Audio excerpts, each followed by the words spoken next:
સાલરમાં ફેરી સાલ ઉડાડીને સ્વાગત કરે.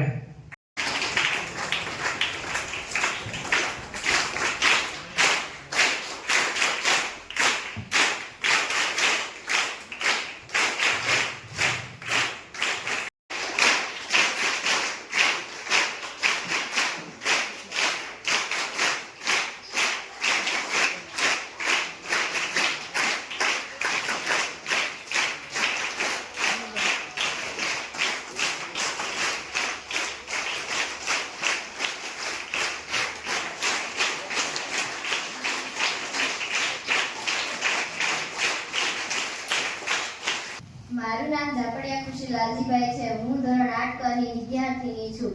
આજનું મારું વક્તવ્ય ગુરુ વિશે. અહીં ઉપસ્થિત આદરણીય આચાર્ય શ્રી, તમામ ગુરુજનો અને મારા વહાલા વિદ્યાર્થી મિત્રો, रोशनी बनकर जो आए हैं हमारी जिंदगी में, रोशनी बनकर आए हैं जो हमारी जिंदगी में, उन गुरुओं को मैं प्रणाम करती हूँ, उन गुरुओं को मैं प्रणाम करती हूँ. जमीन से उठाकर जो पहुंचा दिया आसमान तक, जमीन से उठाकर जो पहुंचा दिया आसमान तक, उन गुरुओं को मैं दिल से सलाम करती हूँ, उन गुरुओं को मैं दिल से सलाम करती हूँ. આજે મને ગુરુઓ વિશે બે શબ્દ બોલવાનો મોકો મળ્યો છે, જેને હું મારું સૌભાગ્ય ગણું છું. આજે મને ગુરુઓ વિશે બે શબ્દ બોલવાનો મોકો મળ્યો છે, જેને હું મારું સૌભાગ્ય ગણું છું. આપણી ભારતીય સંસ્કૃતિમાં ઈશ્વર કરતાં પણ ઉપરનું સ્થાન એટલે ગુરુ. તે આપણને અજ્ઞાનના અંધકારમાંથી જ્ઞાનના અજવાળા તરફ લઈ જાય, તે જ આપણા સાચા ગુરુ. માતા પિતા તો આપણને આ દુનિયામાં જન્મ આપે છે, પરંતુ આ દુનિયામાં આદરપૂર્વક અને સફળતાથી કેવી રીતે જીવવું તે આપણને આપણા ગુરુ શીખવે છે. કોરા કાગળ જેવી કાયા પર જ્ઞાનનો અક્ષર પાડ્યો છે, કોરા કાગળ જેવી કાયા પર જ્ઞાનનો અક્ષર પાડ્યો છે. અંધકારની ઘેરી ગુફામાંથી અમને ઉજાસ લાવ્યો છે, અંધકારની ઘેરી ગુફામાંથી અમને ઉજાસ લાવ્યો છે. માતા પિતા તો ફક્ત આપણને આ જગતમાં જન્મ આપે છે, પરંતુ આ દુનિયામાં કેવી રીતે જીવવું તે આપણને આપણા શિક્ષક જ શીખવે છે. મિત્રો, ઇતિહાસ પણ સાક્ષી છે કે ગુરુ વગર કોઈ મહાન બની શકતું નથી. ચાણક્ય વગર ચંદ્રગુપ્ત અધૂરા હતા અને રામકૃષ્ણ પરમહંસ વગર સ્વામી વિવેકાનંદ અધૂરા હતા, જ્યારે ગુરુ દ્રોણ વગર અર્જુન અધૂરા હતા. गुरु गोविंद दो खड़े काके लागू पाए, गुरु गोविंद दो खड़े काके लागू पाए, बलिहारी गुरु आपकी गोविंद दियो बताए, बलिहारी गुरु आपकी गोविंद दियो बताए. આ દોહાનો અર્થ એ છે કે એક તરફ સર્જનહાર ભગવાન અને બીજી તરફ આપણા ગુરુ ઊભા હોય તો પ્રશ્ન થાય કે સૌથી પહેલા કોના ચરણ સ્પર્શ કરવા. ત્યારે આપણા મહાન સંત એવા કબીરજીએ અત્યંત ગર્વની સાથે કહ્યું છે કે હું સૌથી પહેલા મારા ગુરુજીના ચરણ સ્પર્શ કરીશ, કારણ કે તેમને જ મને સાચો રસ્તો બતાવીને ભગવાન સુધી પહોંચાડ્યો છે. अक्षर अक्षर हमें सिखाते, शब्द शब्द का अर्थ बताते, अक्षर अक्षर हमें सिखाते, शब्द शब्द का अर्थ बताते, कभी डांट से तो कभी प्यार से जीवन जीना हमें सिखाते, कभी डांट से तो कभी प्यार से जीवन जीना हमें सिखाते. गुरु बिना ज्ञान नहीं, गुरु के बिना मान नहीं, गुरु के बिना ज्ञान नहीं, गुरु के बिना मान नहीं. जिस पर गुरु की कृपा हो जाए वो सबसे महान है, जिस पर गुरु की कृपा हो जाए वो सबसे महान है. આજે આ મંચ પરથી હું તમામ ગુરુજનોના ચરણોમાં શીશ ઝુકાવીને કોટી કોટી વંદન કરું છું અને તેમના આશીર્વાદ સદા અમારી સાથે રહે તેવી પ્રાર્થના કરું છું. દુનિયાની દરેક ખુશી તમારા ચરણોમાં છે, દુનિયાની દરેક ખુશી તમારા ચરણોમાં છે. અંધકાર પણ દૂર ભાગી જાય છે તમારા એક ઉજાસથી, અંધકાર પણ દૂર ભાગી જાય છે તમારા એક ઉજાસથી. કોઈ પૂછે કે ઈશ્વર ક્યાં છે આ દુનિયામાં, તો હાથ જોડીને કહી દેવું વિરાજે છે ગુરુના સાનિધ્યમાં, વિરાજે છે ગુરુના સાનિધ્યમાં. ફરી એકવાર તમામ ગુરુના ચરણોને મારા કોટી કોટી વંદન. અસ્તુ. જય હિન્દ, જય ભારત.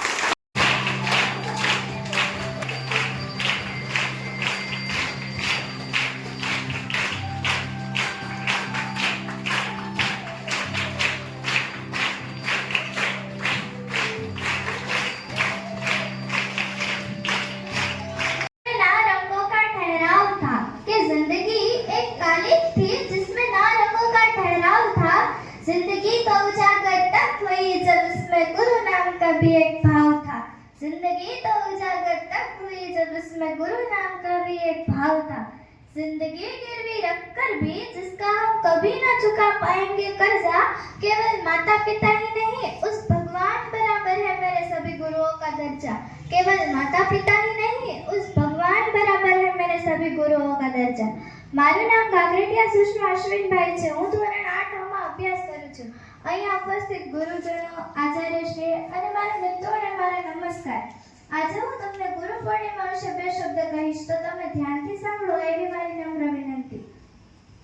पानी के बिना नदी बेकार है, अतिथि के बिना आंगन बेकार है. पानी के बिना नदी बेकार है, अतिथि के बिना आंगन बेकार है. प्रेम न हो तो सगे संबंधी बेकार है, और जीवन में गुरु न हो तो जीवन बेकार है. और जीवन में गुरु न हो तो जीवन बेकार है. गुरु पूर्णिमा એ ભારતનો પવિત્ર અને મહત્વનો તહેવાર છે. આ તહેવાર દર ઉજવવામાં આવે છે. આ દિવસે મહર્ષિ વેદવ્યાસજીનો જન્મ થયો હોવાથી આ દિવસને વ્યાસ પૂર્ણિમા તરીકે પણ ઓળખવામાં આવે છે. મહર્ષિ વેદવ્યાસજીએ મહાભારત અને અનેક પુરાણોની રચના કરી ભારતીય સંસ્કૃતિને અમૂલ્ય ભેટ આપી છે. जिंदगी में जो राह दिखाए हर मोड़ पर चलना सिखाए. जिंदगी में जो राह दिखाए हर मोड़ पर चलना सिखाए. माता पिता से पहले आता जीवन में सदा आदर पाता. माता पिता से पहले आता जीवन में सदा आदर पाता. वही तो शिक्षक कहलाता. वही तो शिक्षक कहलाता. आप આજના યુગમાં યુવા પેઢીને એમ થાય છે કે આપણી પાસે તો ગૂગલ એટલે કે ઇન્ટરનેટ છે, તો પછી આપણે ગુરુની કે શિક્ષકની શી જરૂર છે? પણ ગૂગલ પાસે ફક્ત બીજા લોકો દ્વારા અપલોડ કરાયેલ માહિતી જ હોય છે. તે માહિતીના પ્રેક્ટિકલ ઉપરથી શીખવાનું કઈ રીતે? એ તો ફક્ત ગુરુ જ શીખવી શકે અને ગુરુ જ સમજાવી શકે. ગુરુ જ આપણા વ્યક્તિત્વમાં નિખાર લાવી શકે. આ કામ ગૂગલ પણ કરી શકતું નથી. दृढ़ संकल्प लेना सिखाते हो, हमें संस्कारों का महत्व समझाते हो. दृढ़ संकल्प लेना सिखाते हो, हमें संस्कारों का महत्व समझाते हो. भटके हुए हर राही को सफलता का मार्ग दिखाते हो. भटके हुए हर राही को सफलता का मार्ग दिखाते हो. गुरु भारतीय संस्कृतिમાં ગુરુ પૂર્ણિમા ગુરુનું સ્થાન ખૂબ જ ઊંચું માનવામાં આવે છે. કારણ કે ગુરુ આપણને જ્ઞાન આપે છે, સારા સંસ્કારો શીખવે છે અને જીવનમાં આગળ વધવાની પ્રેરણા આપે છે. આ દિવસે વિદ્યાર્થીઓ શિક્ષકોને ફૂલ અર્પણ કરી શુભેચ્છાઓ પાઠવે છે અને તેમના આશીર્વાદ મેળવે છે. મારી વાણીને વિરામ આપતા હું એક કાવ્ય કહેવા માંગુ છું, તો તમે બધા ધ્યાનથી સાંભળજો. जब बंद हो जाए सारे रास्ते तो नया रास्ता दिखाते गुरु. जब बंद हो जाए सारे रास्ते तो नया रास्ता दिखाते गुरु. सिर्फ किताबी ज्ञान ही नहीं जीवन जीना भी सिखाते गुरु. सिर्फ किताबी ज्ञान ही नहीं जीवन जीना भी सिखाते गुरु. गुरु पूर्णिमा का पावन दिन है आया, गुरु के चरणों में शीश झुकाया. गुरु का पूर्णिमा का पावन दिन है आया, गुरु के चरणों में शीश झुकाया. गुरु मिल जाए अगर सच्चा तो हर अंधेरा उजाला सा लगता है. गुरु वो छाव है तपते सूरज की, गुरु वो नाव है डूबते सागर की. गुरु वो छाव है तपते सूरज की, गुरु वो नाव है डूबते सागर की. उनकी बातों में जो मिठास है वो कहीं नहीं, बस गुरु के पास है. अस्तु. जय हिंद. जय हिंद.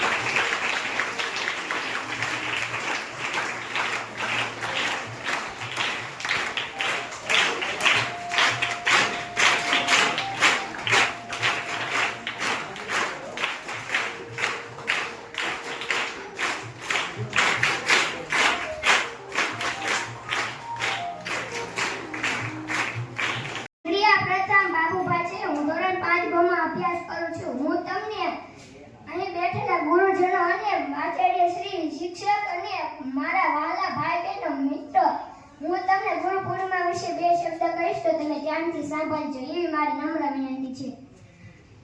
ભારતીય સંસ્કૃતિમાં ગુરુનું સ્થાન સર્વોદય માનવામાં આવે છે. ગુરુનું જ્ઞાન પ્રકાશ ફેલાવીને શિષ્યોના જીવનમાં સાચી દિશા આપે છે. આ અષાઢ સુદ પૂર્ણિમાના દિવસે ગુરુ પૂર્ણિમા ઉજવવામાં આવે છે. આ ગુરુ પ્રત્યે આભાર, શ્રદ્ધા અને ગુરુનું કૃતજ્ઞતા વ્યક્ત કરવાનો આ વિશેષ દિવસ છે. ગુરુ આપણને માત્ર પાઠ્યપુસ્તકમાં જ્ઞાન આપતા નથી, પરંતુ સારા સંસ્કાર, શિસ્ત અને સદાચાર અને જીવન જીવવાનો પ્રકાશ ફેલાવે છે. આ રીતે સારા સંસ્કાર અને ગુરુનો માર્ગદર્શનથી જ વ્યક્તિ પોતાના જીવનમાં સાચી દિશા ફેલાવે છે. આ પ્રત્યે ગુરુ આપણને શિસ્ત અને સદાચાર શીખવે છે. માતા પિતા પછી ગુરુનું સ્થાન સૌથી ઊંચું માનવામાં આવે છે. ગુરુના માર્ગદર્શનથી જ વ્યક્તિ પોતાના જીવનમાં સાચી દિશા આપે છે. આ પ્રત્યે ગુરુ જ બતાવે સફળતાનો માર્ગ.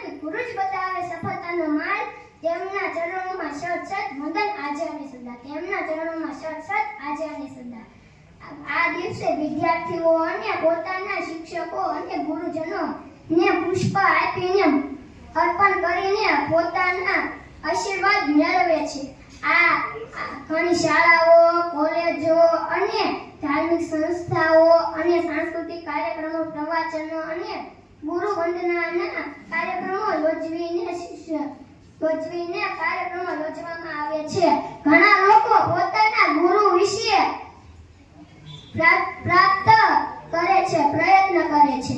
આ પ્રત્યે અને તેમના બનાવેલા માર્ગ પર ચાલવાનો સંકલ્પ કરે છે. આ ગુરુ પૂર્ણિમા આપણને ગુરુના ગુણનું મહત્વપૂર્ણ કાર્ય કરે છે.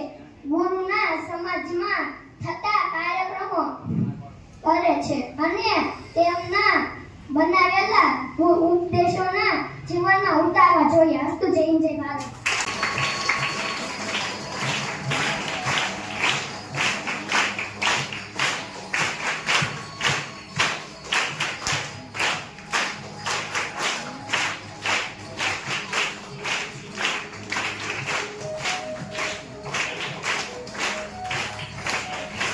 ભગવાન કી જય.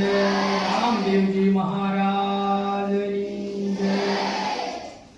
ખૂબ સરસ. પ્રથમ તો જે આચાર્ય છે, શિક્ષકોનો જે સ્ટાફ છે, એનો ખૂબ ખૂબ આભાર માનું છું. અને મને એ ભાવ એ થયો કે આટલા વિદ્યાર્થીઓ અને આટલું બધું જ્ઞાન આપ્યું છે અને જે માર્ગદર્શન આપ્યું છે, અને ભગવાન પાસે એવી પ્રાર્થના કરું કે ભગવાન ખૂબ સારા વિચારો આપે અને સુંદર જીવન બનાવે. પુષ્પ જેમ ખીલેલું હોય છે એમ તમારું જીવન ખીલી ઉઠે અને કાયમની માટે તમારામાં ભગવાન સદગુણો અંદર પ્રદાન કરે. કારણ કે આ યુવાનો જે બાળકો છે, વિદ્યાર્થીઓ અથવા તો બહેનો છે, એ આ દેશના યુવાન છે ને, એ એક દેશનું ઘરાણું છે. અને જે આ દીકરીઓ છે આપણા દેશની અંદર સ્વામી વિવેકાનંદ થયા. એ બધા વિદ્યાર્થીઓને ખબર છે સ્વામી વિવેકાનંદ વિશેના કદાચ શિક્ષકો તમને માર્ગદર્શન પણ દેતા હશે કે સ્વામી વિવેકાનંદ એવા થયા કે જેને આપણી સંસ્કૃતિનો ડંકો વિદેશમાં વગાડ્યો છે.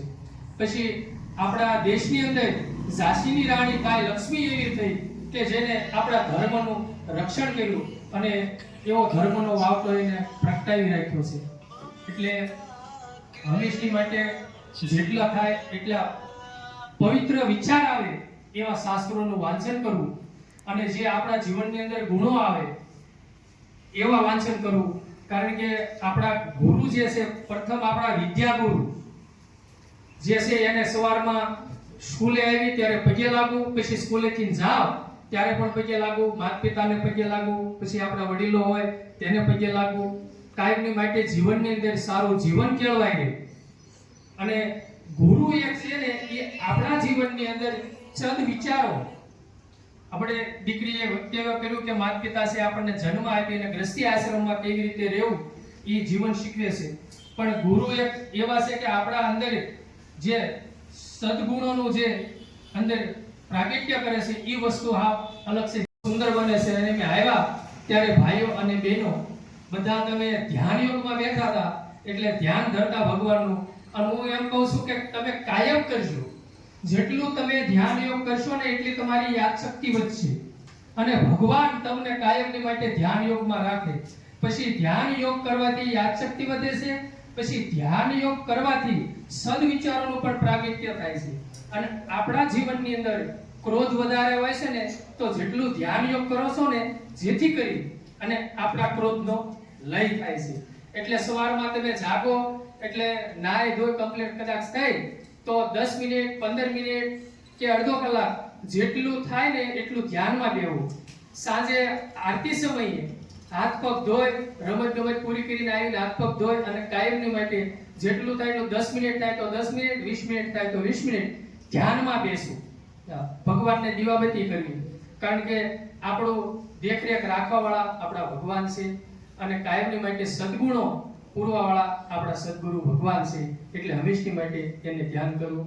અસ્તુ. જય ભગવાન.